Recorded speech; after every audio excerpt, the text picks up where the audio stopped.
Hello, I'm Marcus Railton, and this is the Scots Care podcast. Scots Care is the only charity dedicated to helping disadvantaged Scots in London through a range of support, including mental health therapy, financial grants, advocacy, sheltered housing for older Scots, job coaching, social events, befriending, and support for children and families. The charity's been running for 400 years to help break the cycle of poverty experienced by some Scots in London.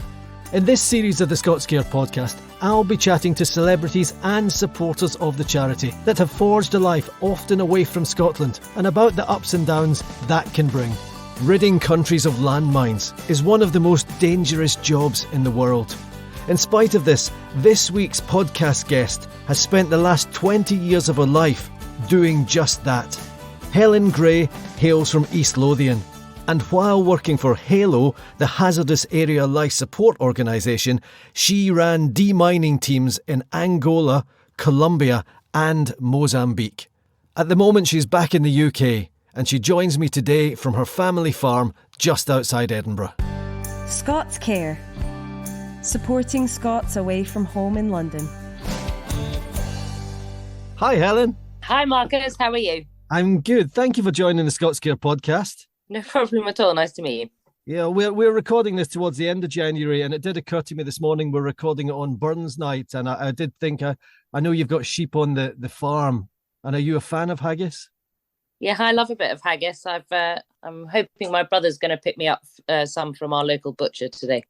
You know, I was talking to my kids about it. You know, my kids are all English. You know, I've been in just outside London for 20 odd years now.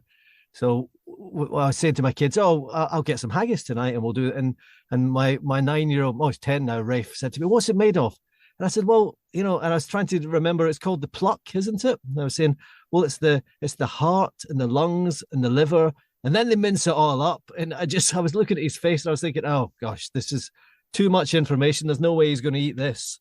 Yeah, I think the best way to say is explain it is just say it's a big sausage. A big sausage. Yeah, and I was thinking about you yesterday and today, because yesterday I got in the car to run the kids to school and it said -5, and then today it was you know, a balmy -1, and I was thinking, is that tough on a farm? Do you have to get out, crack it on? Yeah, no. Well, we were scanning all of my ewes. I have a small flock of pedigree sheep, and they were getting their pregnancy scans last night.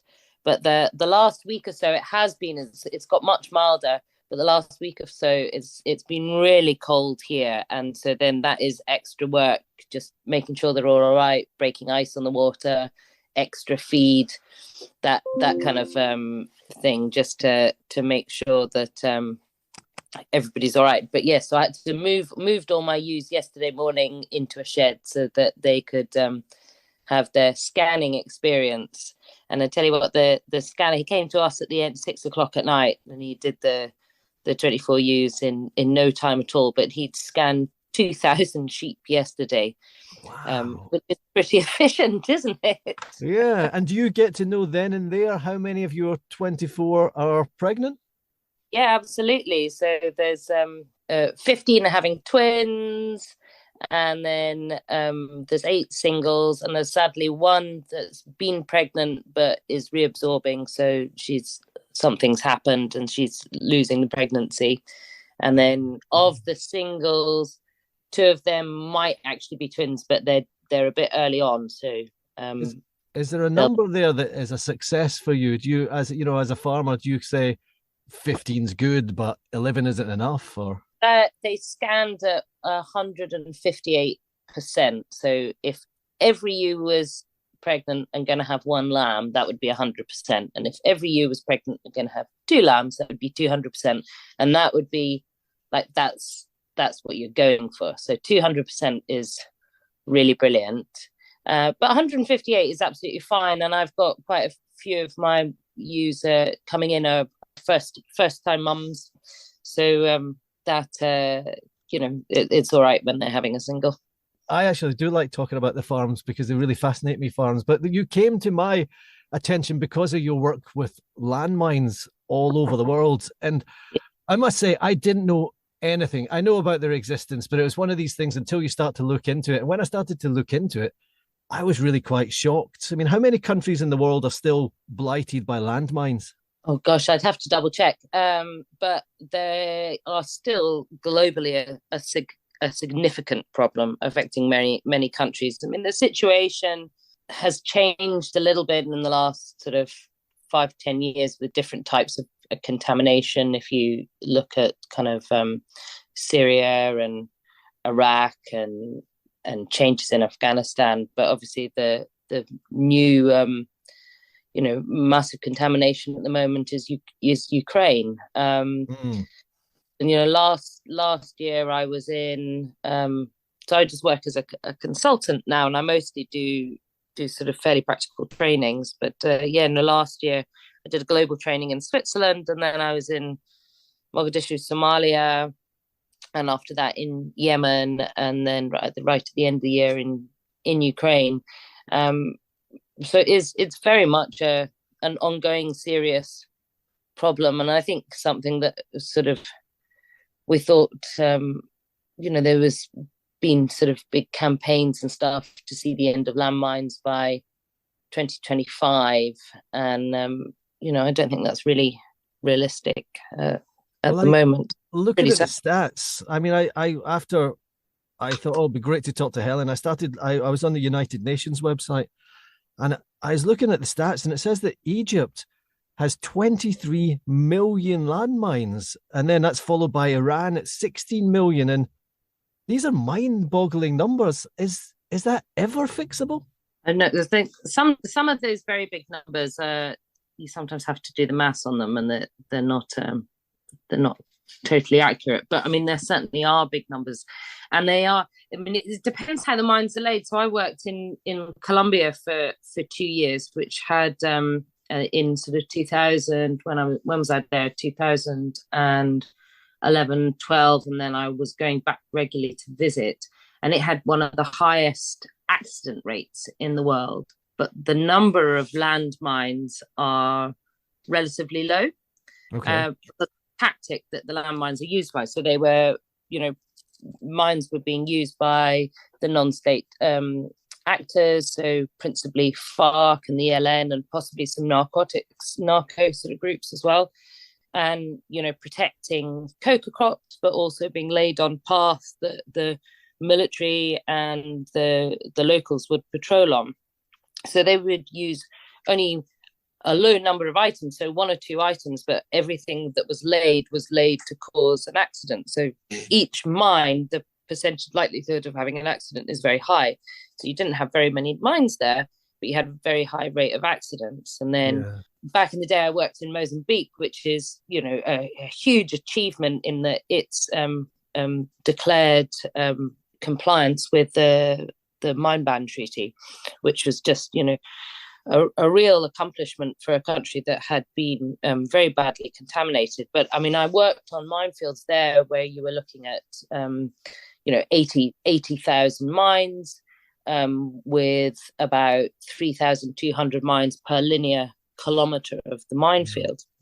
So really, really hugely dense minefields going for tens of kilometres. And there's similar ones on the Mozambique-Zimbabwe border. On the Zimbabwe border, side is still being worked on. And there you have really, really high numbers of mines, but to a degree, people have a much better understanding of where the contamination is. So you do still have accidents when people make mistakes, or are pushed into these areas for other reasons, but the number of accidents in comparison to the number of mines is much lower because of the tactics that we used, if that makes sense. Yeah. And I suppose what doesn't help is the fact that you've got these numbers, and that they are continually being laid by, like you say, narco groups or whatever, and the mines can remain active, I read, for 50 years. When you look at the sort of Soviet era factory produced landmines that I was dealing with in places like Mozambique and Angola, and particularly when they were in sandier soils and stuff, you'd be finding them 40 years later and they look like they'd come straight out of the factory, which is really, really scary. So I mean, eventually, obviously, over time they will degrade, but it's very difficult to, put a time on it. So you're going to be taking your family for a picnic anywhere where you think they are. It could be Sunday football or Monday piano lessons. Whatever a child wants to learn after school hours, Scots Care has grants to help cover costs. Parents can't always find the funds for those extracurricular pursuits, but there's a good chance Scots Care can.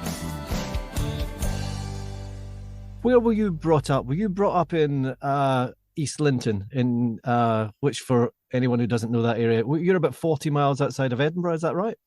About 30 miles outside of Edinburgh. So yeah, on a family farm just outside the village of East Linton. Typical farmers with on the farm most of the time. Occasionally went on holiday to Aviemore or Cornwall or Wales. So yeah, very much grew up here. And then when I left school at 18, I think 10 days later, I was in South Africa, and I got off a plane. I'd managed to get a job through sort of farming and horse connections, and got off the plane and realised I'd been cold for my entire life. I know that, cold and wet for a long time.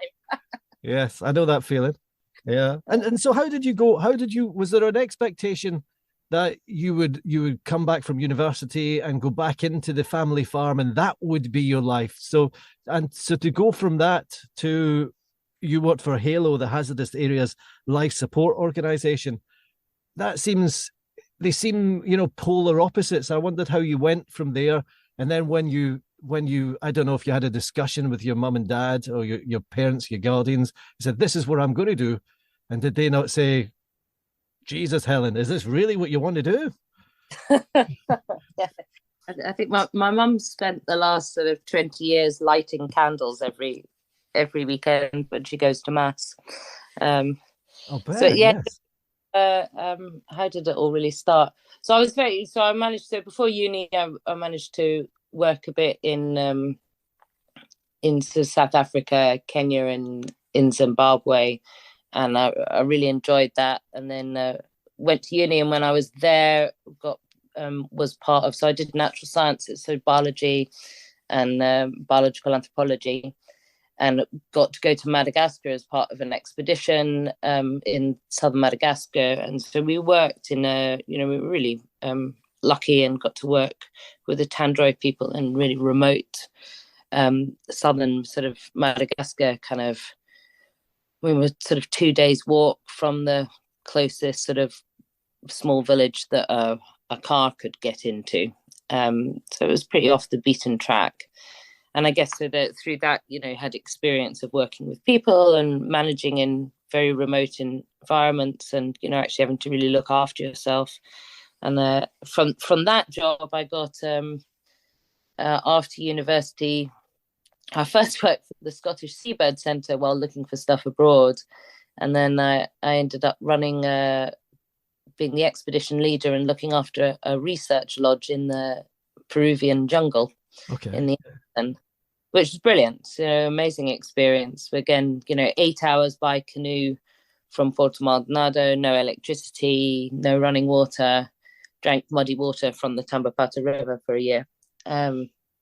Straining it through a sort of large sock would be the best way to describe it. Did you get ill? Did you stay fit for that year? No, I'm pretty robust. No, I've had the odd parasite over the years, but no, been pretty well. And then when I was there, we were doing working in conservation, which I absolutely loved and was fantastic, but also got to work with local communities, and that was really interesting, and I really enjoyed that part of it, that part of working with communities, trying to find solutions. And so when I was home, it's like all of these things sort of by mistake. I ended up having a pint in the local pub with a guy whose daughter had been in the pony club, and I taught her a little bit, and really funny. And he's an ex-army major, and he was just like, well, what about the HALO Trust? Do you know about landmines? And I said, no, don't know anything about landmines. He's like, oh, I think you should apply to them. So I phoned them up, and the current sort of boss at the time said, well, you can come for an informal chat, but we don't really have women in the field. Anyway, so I went for an informal chat, which was sort of, I think, a panel. My recollection was a sort of a panel interview with sort of 9 ex-army officers. It wasn't that informal. But, all men, I presume. Yes. Yes. But it was fine. It was fascinating. And I think 3 or 4 months later, I was in the north of Mozambique, starting my operational training with Halo. So, when you join the organization, you go through, we've got amazing training for people who come in. So, they can employ people, there's in the industry, quite recently, there's many people that come from a military background, but there's also lots of people that don't. And I think what, Halo does is anybody who joins, goes through a very comprehensive training program. So it actually means that you can employ from a sort of a wider background, which is interesting. So I did all my training initially in Mozambique, and then ended up as a sort of fairly junior person in Angola, and it all went from there. And you sort of suddenly get sort of 15 years on, and that was 2004, and you've sort of been in mine action in quite a niche thing for a very long time, and that's kind of what you know about. Listening to you talk, you come across as a very pragmatic person and a very stoic person, and I wonder, were you that person before you saw everything that you have seen? And one of the reasons I ask you that is when I went onto the Geneva International Centre for Humanitarian Demining website, and they've got a wonderful video on there, and it was talking about what they do and the benefits of what they do, and they've got a lot of children there on the website film, and I've got 3 kids, and it was talking about the dangers that these children just wander into minefields, or the amount of kids that are killed by mines. And I felt, just watching it from the comfort of my living room, I was completely emotionally overwhelmed. And I wonder, when you got out there, first of all, have you learned to compartmentalize it emotionally, or did you suddenly think, this is awful? I remember the very first time I wore the PPE, the sort of body armor and the mask, and like the first time I walked onto a minefield, just in a minefield visit, where you just go and have a look around, seeing all of the other deminers, and that just being a very quite surreal experience. But I think I've always been very practical and quite pragmatic, but of course these things affect you. And I think for me, one of the greatest things that I've been able to do is particularly working with communities that have been really badly affected by mines. And so, I worked for Halo for 9 years, and then I went to the Geneva Centre. But when I was with Halo, I think of, there's many communities that I sort of think of in Mozambique that are hugely special to me, because we worked there, and now I worked with about 600, when we expanded again, about 600 Mozambican staff, and many of whom were from the communities that we were working with, which improves kind of communication and understanding. But it's that, when you start working on a project and you take away the mines, and when there isn't further conflict, obviously the mines, they don't come back, so there's peace afterwards, and that's, so within the whole range of development, mine action can be one of the most kind of rewarding things. And there is something hugely special about coming to the end and handing land back to people, and knowing that their kids can walk to school or herd the cows without, you worrying about them running into a minefield because they're trying to stop, the kids are trying to stop the cows from running into the minefield, because that's where the grass looks greener. Because I presume the issues don't just end with the danger to people. It must hamstring whole communities, because you can't farm, you can't access water, you can't grow the businesses. Absolutely, it's the whole gambit. And then you look at if you're planning to improve infrastructure or put in water or put in electricity, are you going to do it in the community where there's landmines, or in the community where your workers can operate safely? So it affects, the whole chain of things. So the risk has to be taken away for other development to happen. But the nice thing about mines, as long as people aren't going back into conflict, is once they're gone, they're gone. Whereas, the hugely tragic thing is, in some circumstances, you can see a lot of effort being put in to build a school or a hospital, but then if the pay for the teachers stops, or there isn't spare parts for the water pump, or these things can they can break again if the whole logistic chain hasn't been sorted. But if you've taken away the mines, at least that bit is done. The mines themselves, are you objective about them now? I mean, the physicality of them, because as much as they're horrific weapons of death, but when I was looking at them, I was thinking, somebody's thought these up, and they're very clever. And the video in the Geneva International Centre for Humanitarian Mining, they were talking about them and the different kinds of mines, and one that will jump out the ground and then explode at heart level. And I kind of think, what kind of monster thinks this up? Yeah, it was somebody who was having a, in brackets, good day in the office. I mean, it's just extraordinary, isn't it? It's just like, oh, well, we'll start with, I suppose you go back to the original mines were effectively, a spike that a horse would stand on, back in the battlefields. And then you have very simplistic, with mines, you have anti-personnel blast mines. So something that you stand on and it goes bang. And it's not like Hollywood. You don't stand on it and it goes click and you can grab a sandbag and slip that onto it because of your foot. That only happens in the movies. And then you have, escalation from that to something more like a grenade on a stick with trip wires, or even, can be command operated. So somebody who presses a button, but yeah.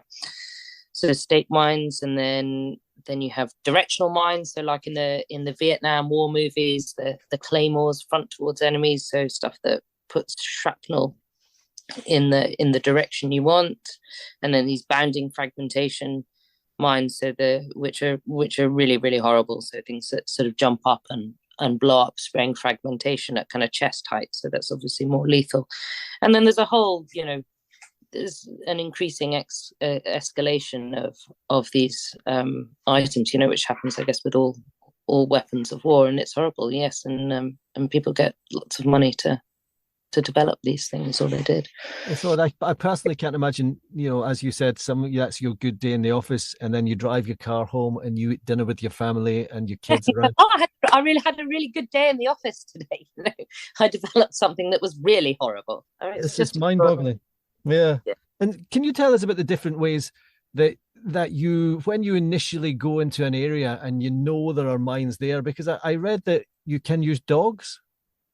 Yeah, you can. So, I mean, what I've been working on a lot in the last 10 years or more is the initial step, so which is the survey. So the first steps of survey, the kind of reconnaissance, is understanding where the problem really is. So whether it's with landmines or whether it's with other explosive ordnance right across the range. And, the industry, I guess if you look historically, a lot of money has been wasted doing the expensive bits of clearing. So where you have people with detectors or with machines or with dogs working on land where there actually isn't anything. And so if you're spending money working on land where there isn't anything, then you're not getting rid of the stuff where it is. And, it's taking time and it's taking resources.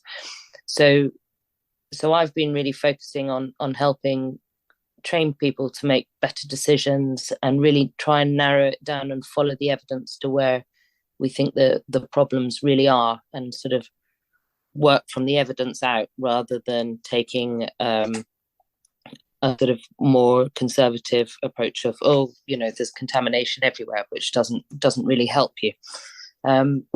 So that survey bit is done by speaking to people, by looking at the history of the conflict, all of the records from that, looking at land use, looking at where accidents have happened, and speaking to landowners, land users, former combatants, and putting that information all on top of each other and trying to evaluate where you really think the problem is, and then targeting the next step. So that first step is called non-technical survey, because you're not sort of intrusively going into an area with a bit of equipment, but it's actually probably the most difficult decision-wise.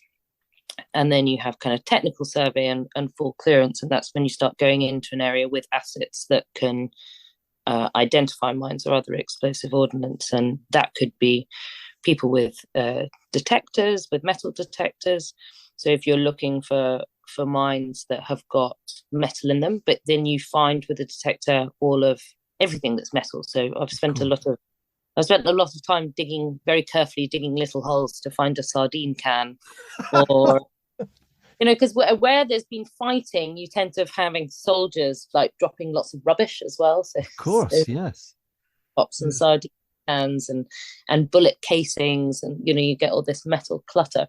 So I spent a lot of my life very slowly digging little holes. So actually, when you spend 20 minutes very carefully digging a hole and you find a mine, that feels worth it. Whereas when you've spent 20 minutes very carefully scraping a little hole and you only find an old Coke can, that's quite annoying. But yeah, so you've got the sort of like using detectors, or you might just be excavating in sandy soils. You can just very carefully scrape or rake the soil to see what's there. All obviously done with very careful sort of standard operating procedures. Dogs, particularly in where there's not lots of vegetation stuff to cut down, animal detection can be really quite efficient, but it requires really, the people running the training of the dogs is highly skilled, and people managing dogs. And there's also one organization uses the cane rats, which I have to confess, I'm as a farmer's daughter, I'm always a little bit scared of. I'm just quite scared of anything with a naked tail. Rats? Did you say rats? Yes, yeah. It's a Belgian organisation that uses rats. That they also sniff TB in labs, which is really interesting. Wow. But, so both dogs and rats, but this is all back. That only works well if it's backed up by a really good system of training and management. And if you have, you hear horror stories of when the dogs are, once they're trained for explosive detection or mine detection, really, really valuable, and they've got to be looked after well, and they need to have, really well-trained people looking after them. And I have heard horror stories over the years of, animals that have died because, food wasn't kept in air-conditioned shelters. So there can be quite a lot more kind of logistics behind the animal detection, but it can be really useful because obviously they're sniffing for explosives as opposed to a metal detector that's looking just for any old metal, so it's more specific. Social isolation is a growing and often unseen problem in big cities like London. Scots Care's Blether Buddies programme matches a Scots Care volunteer with a client in need of company for a weekly chat to help build back connections. If you think you're on your own in London, Scots Care can change that. Don't suffer in silence. Talk to us at info@scotscare.com. Can I ask you, no matter how well trained you are, Helen, and how much experience, must be 15, 20 years now of doing this, do you still go into an operational area, like a live mine area, with fear? And is it a healthy thing still to have the fear? I don't think fear is the right thing, but I wouldn't go going to like visit a minefield that was being worked on if I didn't feel that the operation was being like run to proper standards, if that makes sense. But there'd be like you shouldn't be feeling fear if everything is correctly in place, but certainly with respect and with caution. And one of the videos that I watched, what kind of astounded me is they were talking to some villagers, and I can't remember in which country it was, but they were the native people were very pragmatic. They were very accepting of the situation. And I was thinking, can you imagine I was going down the high street to nip to Sainsbury's and there was mines everywhere? It would be, that's just a situation I couldn't possibly ever get my head around. But these people were so accepting of it. And I wondered, is it because they've just had to live with it for such a long time? Yeah, many people do. I mean, it's extraordinary what people, but it's amazing how acclimatized we can become to many things. Which is also quite scary because there's some things you shouldn't become acclimatized to, but you might need to learn to live with. But when you're doing surveys, so when you're doing the initial stages and you're trying to figure out where the problem is, you need to have very clear communication with people so that you don't end up standing somewhere sort of pretty much on top of mine with the person saying, look, I told you there was something here. Yes. And because people are often, they're really keen to show you what they know and where items are. So you have to make sure that they don't put themselves in risk or yourself in risk. So sometimes people will be like, well, they've seen something, but they would go closer because you were with them, because they would want you to see it. So that's why, all the sort of survey work needs to be done really carefully. And, you speak to people and you're like, I've been with people before and they're like, oh yeah, the problem's along this path. And you're like, well, is anybody using that path? Oh yes, no, I go along that path. And you're looking at the path really overgrown and there's no footprints. And you're like, no, but you haven't been going along the path. Oh, well, no, we haven't been going along the path for the last 2 years because somebody put the mine there. And you're like, yes, but you were wanting to take me along the path there. Yes, but that's because you wanted to know where the mine was. And I'm like, yes, no, but we don't need that's fine. Yeah. You can just say that's the path. Tell me that it's up there 100 meters or so. That's fine. We'll just stay here on the safe bit. That's quite all right.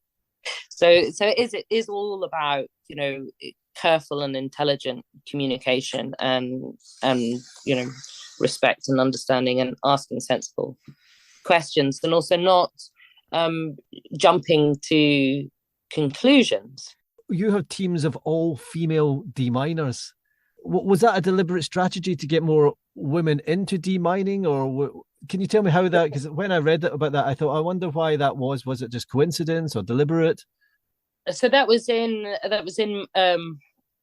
Mozambique, and after I'd basically been in mine action for a few years, there was a sort of, it started to open up more to women.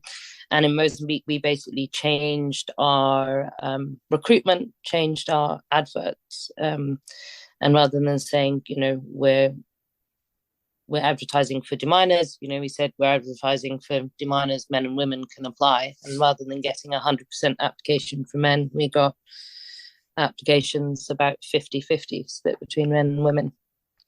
And so there was a drive, particularly coming from the donor community, but it was something very much that we wanted to do to get more deminers in. And so I had some of the first all-female teams in Mozambique who were just rock stars to work with and did an amazing job. Have you been to a place and then gone back and lost friends over the years through accidents or being killed by mines? I know some people who have had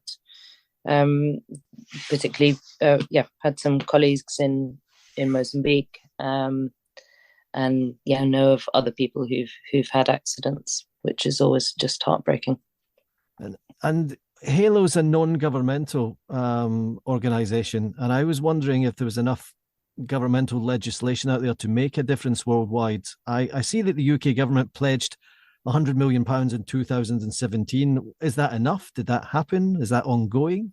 I think we could always have more money. It is quite, it is it's expensive. The work is expensive by nature, but I mean that's also why, as an industry and as the sort of big organisations, which are mostly non-governmental organisations, like there's sort of two big ones from the UK, which is Halo and MAG, and then there's a very big Norwegian one called Norwegians People's Aid, so MPA, and there's the Danish Refugee Council and some other smaller organisations as well.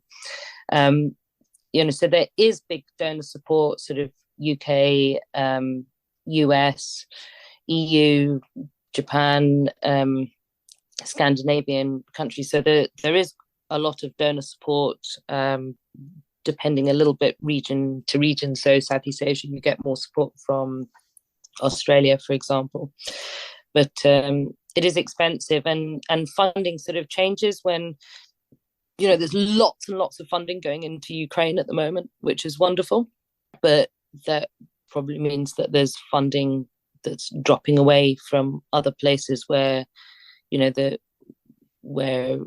less interested, as a population, we're not looking at so much in the news. So I mean, I was in Yemen doing some training just in November, and there's clearly scope for more work and more funding there, but a hugely challenging environment to work in.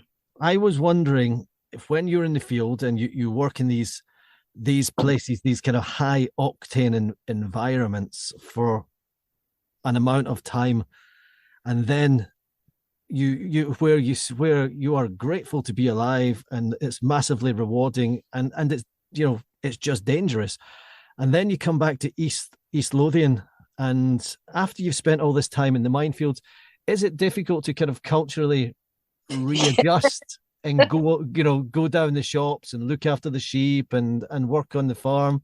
I don't mean to make it sound like, but does everyday life in Scotland almost look trivial?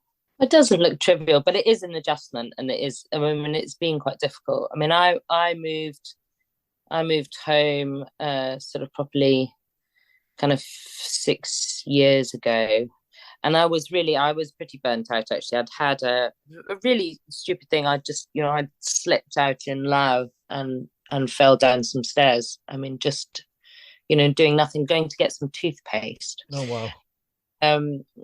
And having sort of competed horses when I was younger and done lots of physical sort of work and stuff, I thought that hurts, but it's fine, it's just a bit of a bruise.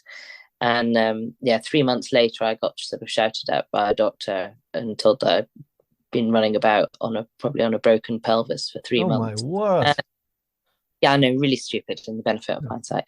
And and I had done some quite bad nerve damage in my lower back. And so I spent my last 2 years full-time in Geneva, sort of on really strong painkillers, just to, it used to take me about 40 minutes to get out of bed and put my socks on, because I'd slipped down the stairs.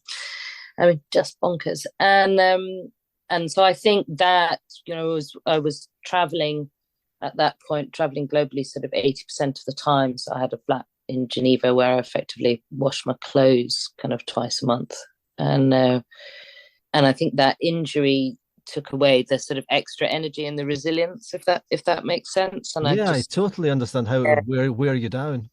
And suddenly got very fried and pretty tired. And you sort of realize that you've been running on adrenaline a lot of the time, and that's how you operate and you function. And then so now I've sort of been, done a lot of trying to work on creating balance and there's probably quite a lot more work to do.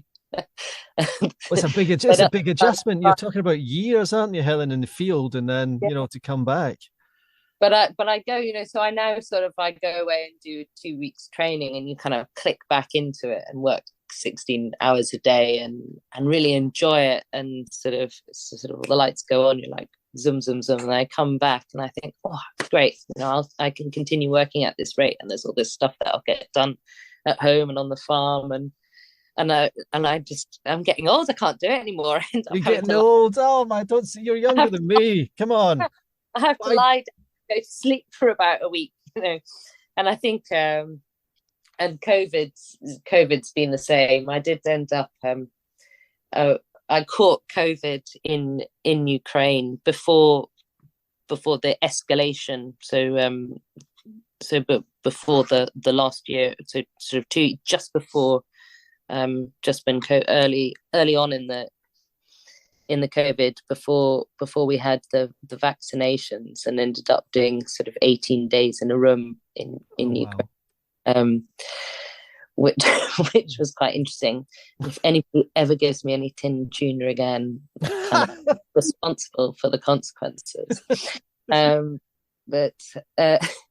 Yeah, I think so. I think after COVID, we've been a little bit sort of post-viral, bit of brain fog, and it's all a bit harder. And I think that is all sort of consequences of, when you work very hard and it's all about, your work is your life, and it's all quite sort of encompassing. And it is, that isn't the healthiest way to be forever, and it's not sustainable. So, I am trying fairly hard to have a little bit more balance and be a bit more sensible. But the people who are close to me would say that, I've still got some work to do.